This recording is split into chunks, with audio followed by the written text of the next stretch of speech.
The Atlanta Braves might have a trio of Swiss Army knife pitchers in their bullpen in 2026. Let's talk about it.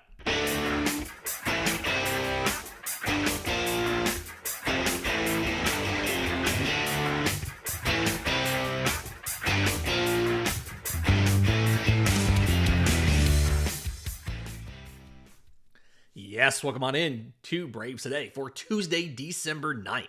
Your source for news, notes, and updates on your Atlanta Braves. I'm your host, Lindsey Crosby. Follow me on social media at Crosby Baseball. You can follow the show on X, Braves_today.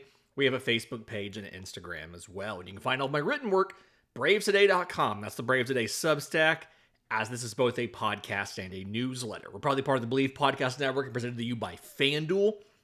Go to FanDuel.com or download the FanDuel app today to get started.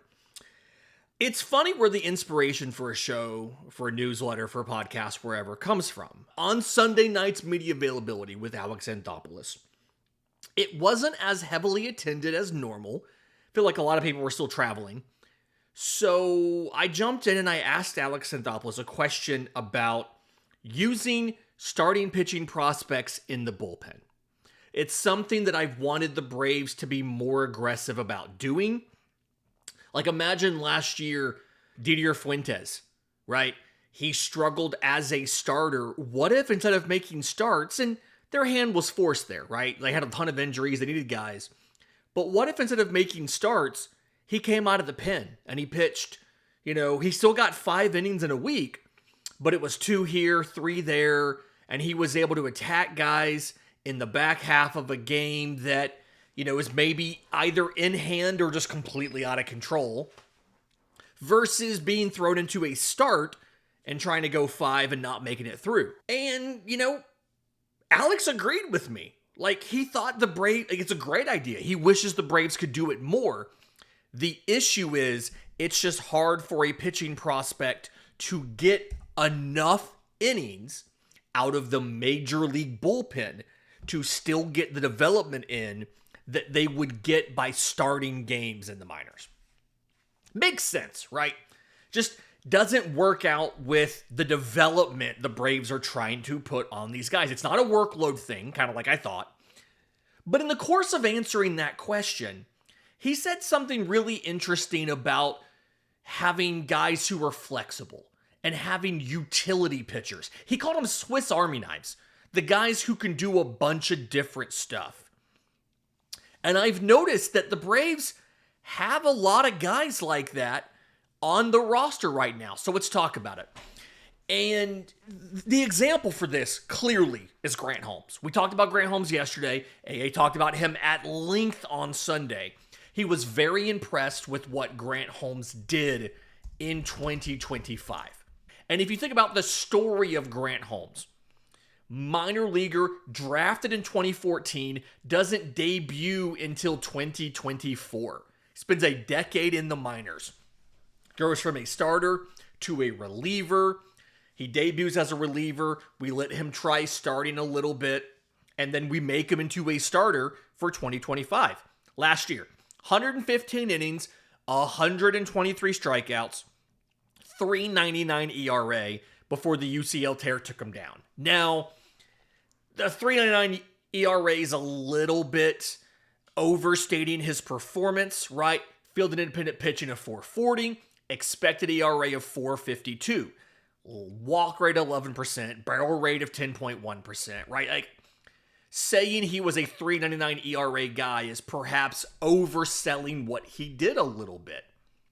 But he was still a really good pitcher, right? He was still a positive addition to Atlanta's roster, and he did a lot of really good stuff last year. Especially when you consider the fact he's making league minimum, right? He's making like $740,000. The value there is fantastic. But I actually think his 2024 was better. And if you think about what he did in 2024, Grant Holmes finished with an ERA of 3.56, fielded independent pitching of 3.20. Like, it was expected ERA of 3.46. Like, it was more legitimate, right? Struck out 70 in 68 and a third innings. Should have gotten 2 more strikeouts, right? But finished with 1.2 WAR, which was more than he finished with for 2025 on Fangraphs. They have him at 0.9. Side note, Baseball Reference has the WAR different. Instead of being at 1.2 and 0.9 for 24 and 25, they have it at 1.1 and 1.4. We don't even agree on how to calculate WAR. So there you go. But to me, when you look at what Grant Holmes did, like on the mound in 2024, he did some of everything for you, right? It was 26 appearances. He had 7 of those were starts. He had 13 multi-inning appearances, and he finished 7 games.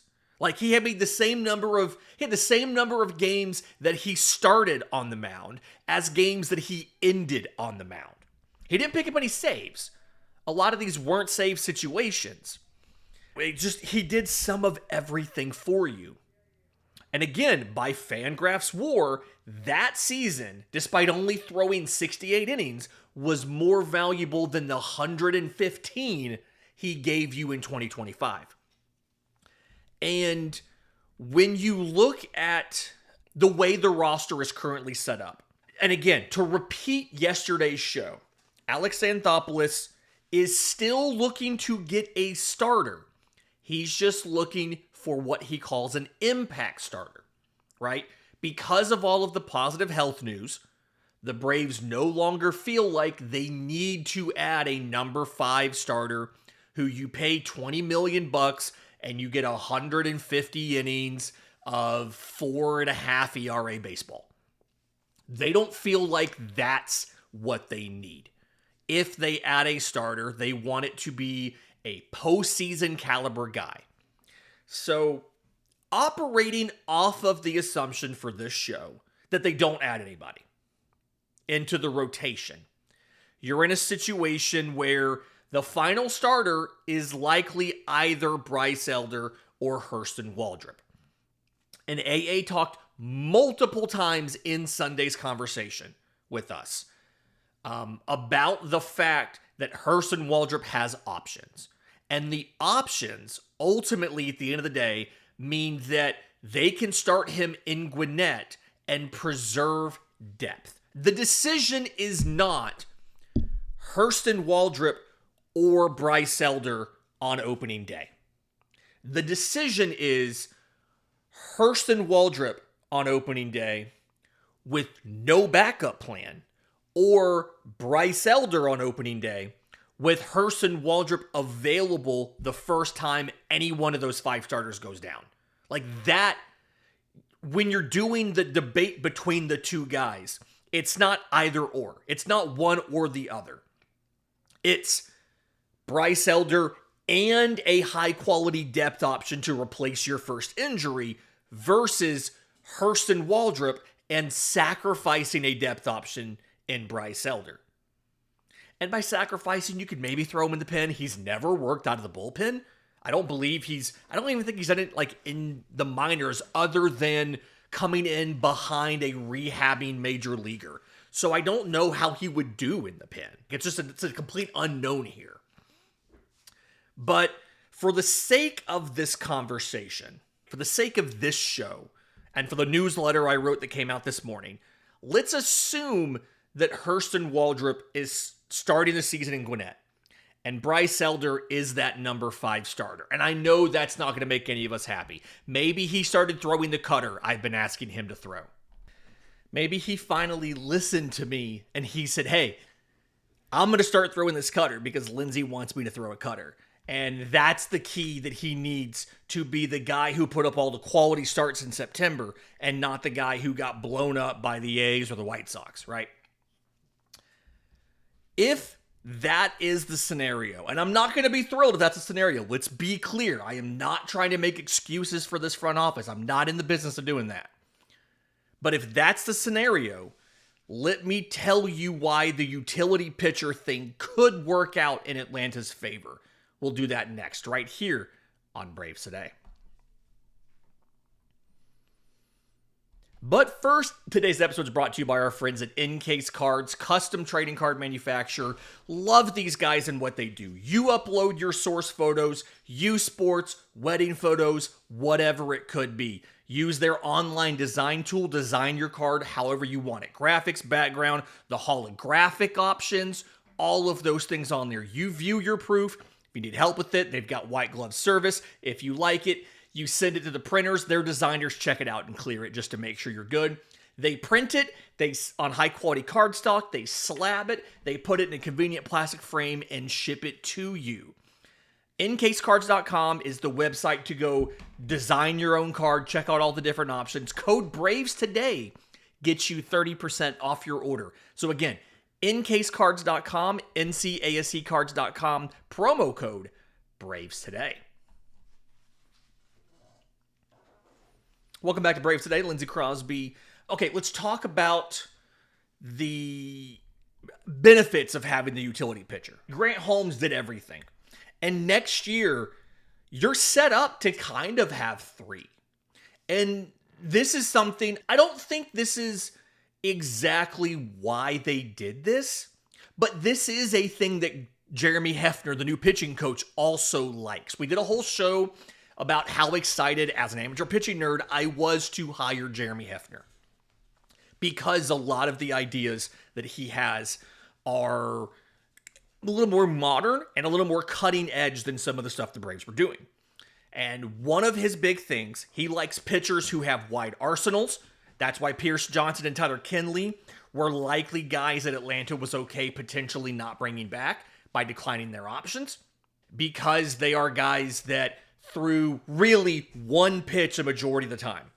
Curveball for Pierce Johnson, slider for Tyler Kinley, and then they just backed it up with a fastball, as just enough to keep you off of that primary pitch. But Hefner's a big fan of these guys that throw multiple pitches. They can throw multiple innings. They're pretty matchup proof as far as the lefties and righties by having those multiple pitches. Let's go back to 2024, okay? I don't want to use the Mets of 25 because just like us, they had a million rotation injuries. I actually think they set either a team record or an MLB record for number of pitchers used in a season in 25. It was awful. So in 24, they go all the way to NLCS. They got obliterated by the Dodgers, which who didn't, right? But they used 35 pitchers that year. 12 different starters. That's with Kodai Senga and Paul Blackburn combining for 2 starts. And some of the usual suspects were at the top of their things, right? It was Edwin Diaz. Luis Severino parlayed a great year under Hefner that year into a big deal with the A's. If they trade him, I do think Atlanta could be interested there. Although that final year, I want to say it's a player option, which makes me a little bit more hesitant because player options never work out in your favor. I wonder if it would be possible for the Braves to maybe, if they were to trade for Luis Severino, as part of the negotiations, talk to him about an extension that maybe overwrote that player option, guarantee that year possibly, and put an option on 2028. His age 34 season, he could probably, if you were to guarantee the 27 option and give him a buyout on a 28 option, either way, he either gets some more money or he still gets one more crack at free agency. Like, you could maybe work that out. Anyway, I digress. Like, usual suspects were good for the Mets in 24. Edwin Diaz, Minaya, Severino, whatever. Jose Butto was a surprisingly underrated part of their bullpen. 30 games, he pitched 74 innings. Okay? 7 starts, he finished 5 games, he had 3 saves for them, and of those 3 saves, only one of them was pitching the final 3 innings of a blowout. What was it? It was against the Twins. It was like 15-2 in late July. He pitched the final 3 innings. He got a save there. But the rest of them were, he pitched the 9th inning in a 5-3 win. He pitched the final out of the 8th and the 9th inning in a win over Washington. Like, it was actual save situations, right? So Jose Butto gets a couple saves. He makes some starts. And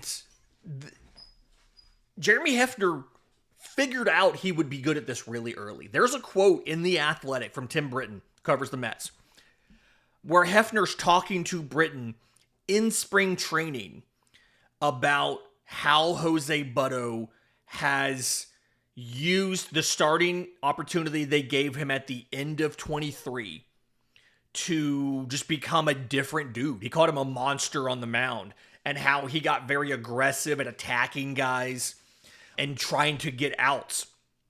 2 fastballs, 2 sliders, a changeup. He had a career-high 61% first strike percentage. So he was getting ahead in the count. Once he did that, he was able to stay out of the strike zone. Okay? 37% of the time, he's throwing the balls over the plate. Like, his zone percentage in 24 was 37%. He was just, he'd get ahead of you, and at that point, he owns the at-bat. You are reacting from that point on because you don't want to strike out. So he gets ahead of you, and then he's throwing balls out of the zone. His whiff rate was a career-high 32%, and his stuff is not good. From a stuff plus perspective, which, reminder, is keyed to 100. So 100 is average. He had exactly 1 pitch of his 5 that even made it to average, and that was his 4-seam fastball at 94 miles an hour. Everything else in his arsenal was below average. But, 1, he's mixing them up all really well, which makes it hard for you to key on any particular pitch when it's bad. And 2, he's ahead in the count. So you are going to chase more. You are inherently more vulnerable to even pedestrian stuff. And that's all things that Jeremy Hefner taught him. And so I want to take that concept and apply that to the trio of utility pitchers, of Swiss Army knives, that you, as of now, project to have on this roster. Because if you look at the bullpen right now, even if you don't make any additions, which I feel like you're going to, Anthopoulos on Sunday talked about Joe Jimenez, how they're not planning on him being, quote, someone we can count on for the 8th inning. Like, they're not planning on counting on him to pitch important innings. And so they're probably going to have to sign somebody. But even if they don't, you can see how the bullpen has a lot of versatility. Raisel Iglesias is your closer. Assuming he doesn't have more slider issues with home runs, he should be closer to the guy he was at the back half of last year. And I'll remind you, in the first half of last year, he gave up more home runs on his slider than he had given up in the previous 2+ seasons in Atlanta. 3+ seasons. Like, he's been very, very good for you. It was a small sample size. We talked about small sample sizes with relievers. Raisel Iglesias is your closer, okay? As of now, your setup man, your lefty is Dylan Lee. We all know he's going to be your setup man. He had a little homer issues late last year, but there you go. Joel Payamps, as of now, is probably your top right-handed setup option. And I think that's the big place. If you can add a righty with closing experience, Pete Fairbanks, Kyle Finnegan, whoever it might be, that's the biggest bang for your buck in the bullpen. I do think Grant Holmes could do it. We'll get to that in a minute. But you have that. Behind them, you have Dylan Dodd, you have Aaron Bummer, both lefties. I don't love the idea of Aaron Bummer making $9.5 million to pitch middle relief, but there you go. Like, as the pen is constructed now, you have a question about your right-handed setup man.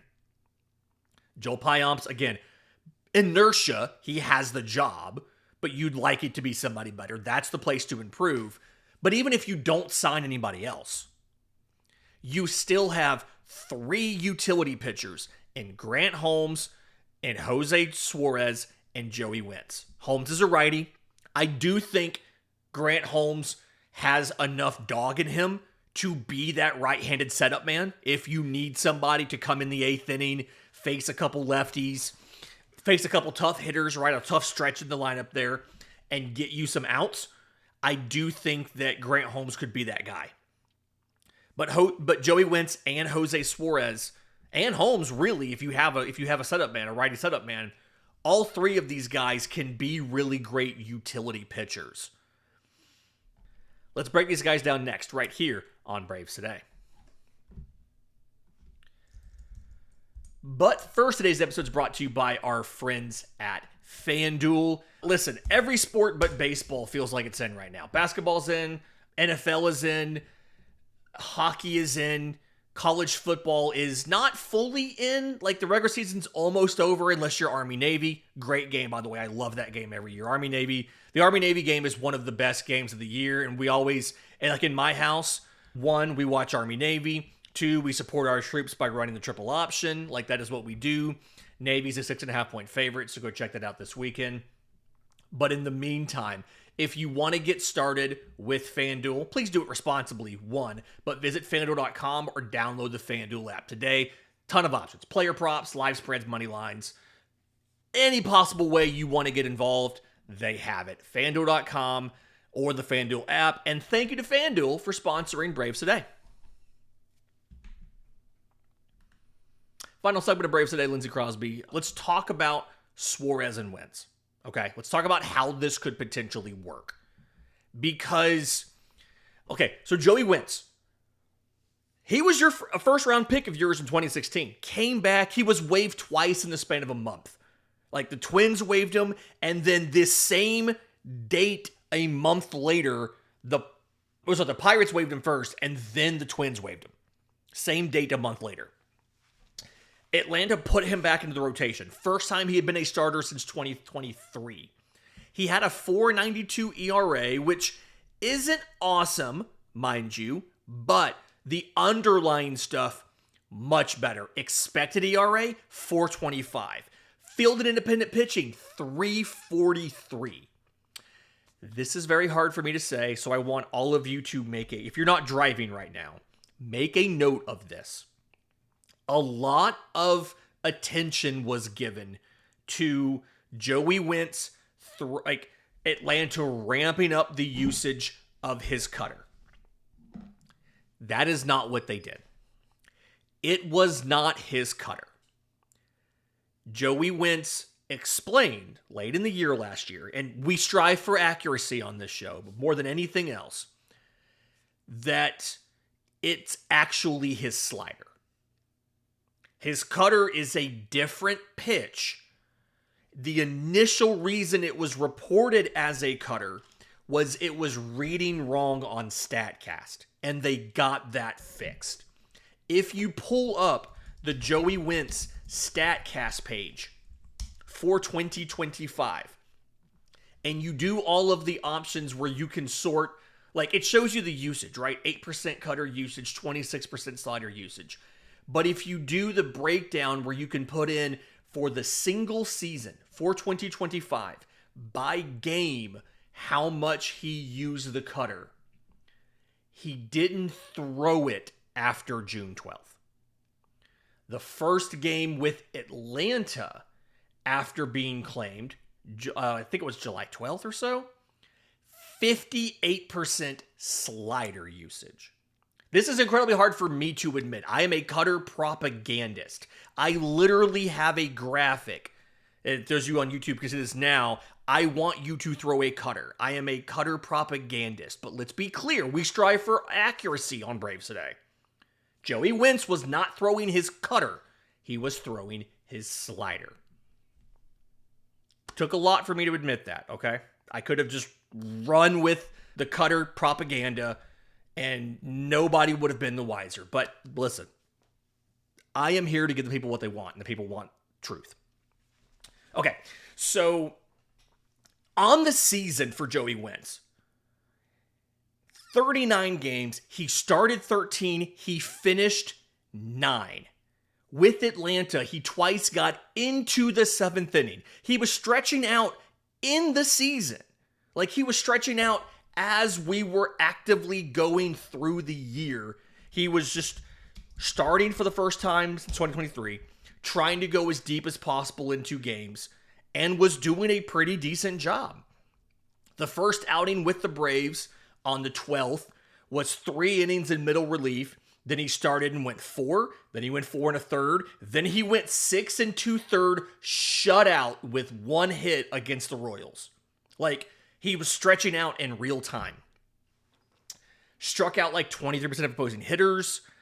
And ultimately, when you look at Joey Wentz, it is a 5-pitch mix. Both a fastball and a cutter. He's not throwing a sinker, from what I've seen. But both a slider and a curveball, and he has a changeup. Lefties are seeing a lot of fastball, slider, cutter. Righties are seeing fastball, slider, curveball. He's not really using the changeup a ton to either-handedness, which is weird. Typically, you see most lefties have a decent changeup because they need something that's going to move away from a righty bat. And he just wasn't really using it. He threw it 5% of the time to righties. So I do think there's improvement here you can make with Joey Wentz. Either more changeup usage or give him a sinker that has a similar movement profile to the changeup, right? But either way, Wentz was much better with Atlanta because of some of these changes. He was able to show he can be a reliever, he can be a starter, he can finish games. I don't know what he would do in leverage situations, but because he's typically been a starter in his career, but he has pitched single inning outings before where he can push the velo a little bit and he can do some stuff. Jose Suarez, really weird situation here because he didn't get a ton of movement or a ton of run with the Braves last year. If you remember, the end of spring training, he was swapped 1-for-1 with Ian Anderson with the Angels because both guys were out of options. Atlanta used him a little bit. They sent him down to the minors. He missed time with injury, and when he came back, made a bunch of starts for Gwinnett, and then they brought him back up, right? Combined between Gwinnett and Atlanta, 20 appearances, 81 innings. He made 12 total starts. He worked as a multi-inning reliever. He even finished and got the win in Philadelphia in the 11th inning for the Braves in like early April. Because despite Philly winning the division, they still could not seem to beat the Braves in 2025. He's also a 4-pitch guy. 4-seamer and a sinker. He's got a changeup. He uses the slider a lot more than the curveball. Against lefties, he's throwing like everything. Against righties, it's 4-seam changeup, occasional slider, doesn't really use the curveball, doesn't really use the sinker. I do think there's some room here. I do think Jose Suarez might be a candidate to actually get a cutter. Again, shocking coming from the cutter propagandist, but I do think when you look at what he does, you look at his StatCast card, there is an obvious gap between the slider and the trio of the 4-seamer, sinker, changeup that he could decide, hey, I'm going to use a cutter to bridge this stuff. So you could give him a third fastball. I do think using the curveball more would be good. I'm really curious about the movement profile of it. When you look at it, most curveballs have a good amount of drop. These curveballs did not. Now, granted, he threw 6 of them at the major league level. 5 of the 6 were to lefties. So it's a really, really small sample of movement. But it's just like a lot less vertical drop than most curveballs and a lot more horizontal movement. If it had more velocity to it, it wasn't sitting 76 miles an hour, you'd wonder, is that a sweeper? But it's in that curveball velocity range. He did throw a sweeper in 24, so it's possible this is a little bit of a miscalculation or a misread. The spin rates are different. I don't know if this actually is a misread or if this is just he has one pitch that sometimes looks like a curveball, sometimes looks like a sweeper. I don't know. But point is, these guys throw multiple pitches, 5 pitches. That's a Hefner thing. They can cover multiple innings. And they're versatile to use a lot of different ways. I think of these 3 guys, the way that I would use them is I think Grant Holmes, the highest and best use for Grant Holmes, could be a setup man. I think Grant Holmes could be your 8th inning guy if you didn't have a better option. Now, obviously, I want them to go sign a guy. Give me a Pete Fairbanks. Give me a Finnegan. Give me somebody who's been a closer in the past, right? Like, I want a guy, if Iglesias gets hurt or stumbles or whatever, especially if you don't have Jimenez, I want a guy who's been a closer. So, give me somebody who's been a closer. But Grant Holmes can fill that role. He can be an 8th inning guy. I am convinced he can do that. Of these three, if Holmes is your 8th inning guy, then give me Wentz to be the spot starter. I got to bring a guy in to, Spencer Strider trained his hamstring, playing catch before the game, and we got to have an emergency starter. Give me Joey Wentz. I think he has the most starting experience of this group. Give me him to go out there for 3 or 4 or 5 innings or whatever it might be. Now, I say that. The one time we saw Suarez start at the major league level last year, he was really good. It was 7+ innings against Washington in game 1 of a doubleheader late in the year. 2 runs, 2 walks, 9 strikeouts, 99 pitches, 36% CSW. He was getting a ton of whiffs. He was just blowing guys away. It was great. But I still think the best use of these guys, Suarez can be a single inning or a multi-inning reliever.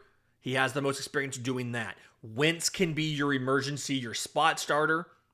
Holmes can do anything. He can be a high leverage guy. He can start for you for a couple times through if you need it. He can be a multi-inning guy. He's the one that is successful at anything you put him to. But all 3 of the guys can do anything they want. And having these 3 guys in the bullpen together gives you a ton of flexibility. Having multiple guys like this is how you're able to run that 6-man rotation for a couple weeks or a month or whatever and be successful. AA's talked about, they did it in 24. You can't run a 6-man rotation all season. AA confirmed that. We asked about that a couple weeks ago. You can't do it. It's just too hard from a roster perspective. But can you do it for a month? Can you give some of your veterans a break here and a break there and make sure that they're able to just get enough of a reduced workload to still be healthy and fresh in October? Yes. Because we're assuming on the offensive side, the pitching side, everything, that Atlanta has enough health and enough performance to make the postseason again. And the goal should be get as many playoff caliber starters to October as possible. You're going to rotate guys in the lineup. Why said he wants to do that. That should help lessen the workload on the position player side.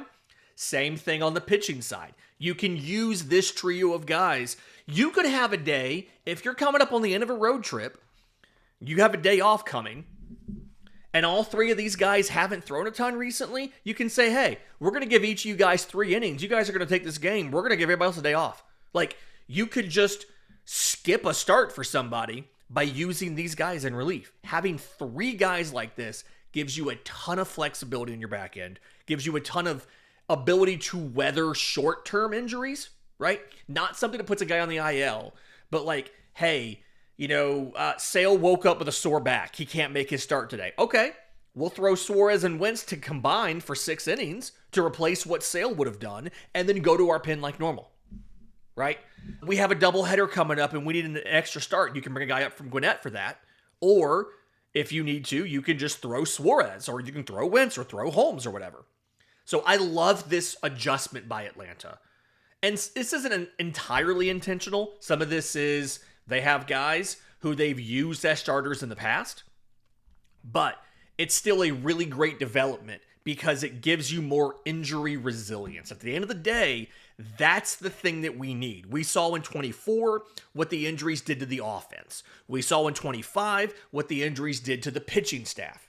Hopefully, with this, you have enough built-in cushion for minor injuries where you should not have your performance compromised by a guy missing a start or a guy going down or short outings or whatever.